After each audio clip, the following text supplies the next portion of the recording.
ఈ వీడియో భోగి రోజుది. ఇంకా భోగి మంటలు అంతా వేయడం అయిపోయిన తర్వాత ఆ మంటలోనే నీళ్ళ సరవ పెట్టి అందరం ఇంటిలో పాది ఆ నీళ్ళతోనే స్నానాలు చేస్తాం. మామూలుగా అయితే అందరూ తెల్లవారినాక స్నానాలు చేసి మంచిగా రెడీ అయ్యి భోగి మంటలు వేసుకుంటారు. కానీ మేము కొంచెం అతిబిడ్డలం కాబట్టి చిగట్లోనే లేసి పాసి మొక్కలతోనే భోగి మంట వేసి ఆ భోగి మంటలో కాగిన నీళ్ళతోనే స్నానాలు చేసి మంచిగా రెడీ అయ్యి భోగి పళ్ళు పోసుకుంటాం. స్నానాలు చేసి అంత అయిపోయిన తర్వాత దీపం పెట్టి దేవుడికి ప్రసాదంగా పొంగలైతే చేశాను. ఈ రోజు మా ఇంట్లో పొంగలి పొంగుతానే ఉంది బా, అదేం అదృష్టమో. పొంగల్ అంటే ఏదో అనుకోవకండి, బెల్లమన్నం చేసేలాగానే కొంచెం డిఫరెంట్ గా ఉంటది అంతే.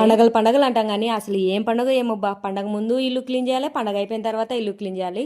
పొద్దున్న లేసినాంచి ముగ్గులు వేయాలి, ముగ్గులు వేసినాంచి మళ్ళీ స్నానాలు చేసి దీపరాజన చేసి పిల్లల్ని రెడీ చేసుకుని వంట చేసుకొని ఇన్ని చేసుకొని మళ్ళీ ఓపిక్గా మళ్ళీ నైట్ కి ముగ్గు వేసుకొని ఇట్లా 3 రోజులు పండగ చేసే లోపల ఊపిరి కాస్త ఊడ్చుకొని పోతుంది అన్నట్లు. ఈ గ్యాప్ లోనే మేము గుమ్మడికాయ కూడా కట్టేసినాం ఈ రోజు మంచి రోజు అనేసి. అయినా పని అని ఒక్క మాటని పక్కన పెడితే ఈ 3 రోజులు పండగలు అయితే బలుంటాయి. ఫస్ట్ రోజు భోగి మంటలు భోగి పళ్ళు, సెకండ్ రోజు మకర సంక్రాంతి గాలిపటాలు ఎగరేయడము, రకరకాల వంటలు చేసుకుని తినడము, లాస్ట్ రోజు నాటుకోడి తినడం. ఇప్పుడైతే మా ఇంట్లో పిల్లలకి భోగి పళ్ళు పోతున్నాము. మా ఇంట్లో కొంచెం పిల్లలు అంత ఎక్కువేలేండి. ఇదే నా కోడలి పిల్ల. టైం 10 కూడా కాలేదు, అప్పుడే ముగ్గు దుడిపేసింది. ఏమని అడిగితే కొడ్డాని మిందుకు వచ్చాను. సాయంత్రంగా గులాబ్ జామ్ కూడా చేసా. ఈ గులాబ్ జామ్ చేయడానికి రీజన్ ఉంది, ఇంకొక వీడియోలో చెప్తా.